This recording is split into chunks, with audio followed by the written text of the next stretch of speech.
Молебен за здраве и благоденствие сложи началото на тазгодишното зарязване на университетските лозя на Тракийския университет Стара Загора. По традиция празникът се провежда всяка година на територията на Академичен технологичен комплекс в лозовия масив, използван за учебно-опитни цели на студентите. Гости на университетското зарязване бяха представители на местна и държавна власт, партньори и приятели на Тракийския университет. Ректорът професор Добри Ярков отправи своя поздрав.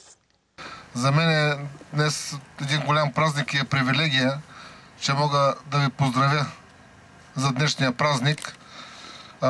Аз съм много благодарен, че сме в единение с Светата православна църква и благодаря на отците, които днес са тук и ни благославят. И искам да ви кажа, че всичко това, което се случва в Тракийския университет, без Божията подкрепа и Божията благословия няма как да стане.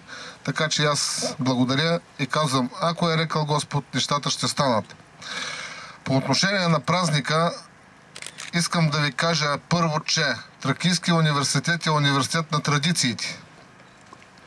И това го показваме с нашите 100 годишни факултети, аграрния факултет и ветеринарно-медицинския факултет. Ние искаме да възпитаваме нашите студенти в традициите, в християнските ценности, в любов към земята и в любов към българското. От друга страна, нашия университет е иновативният университет, който е избран от България, от Европейската комисия да ни представлява в Европа. Така че ние стъпваме на здравите традиции и гледаме напред.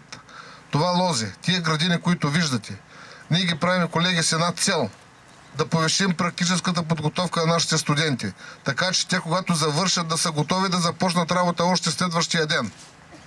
Освен това, ние правим демонстрационни центрове чрез Академичния технологичен комплекс. И аз използвам случая да благодаря на доктор Емил Димитров, който всеотдайно последните 3 години извърши чудеса, и на неговия екип, малък екип, които преобразиха цялото бивше учебно опитно стопанство.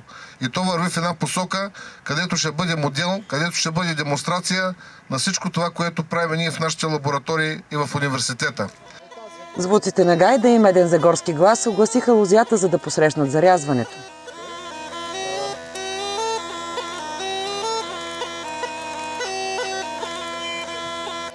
Ректорът професор Ярков, професор Диан Георгиев, декан на Аграрния факултет, и доктор Емил Димитров, директор на Академичен технологичен комплекс, зарязаха университетските лозя и ги поляха с руйно червено вино. Да е плодородна годината, лозята да са пълни с гроздове, а бъчвите с божествено вино.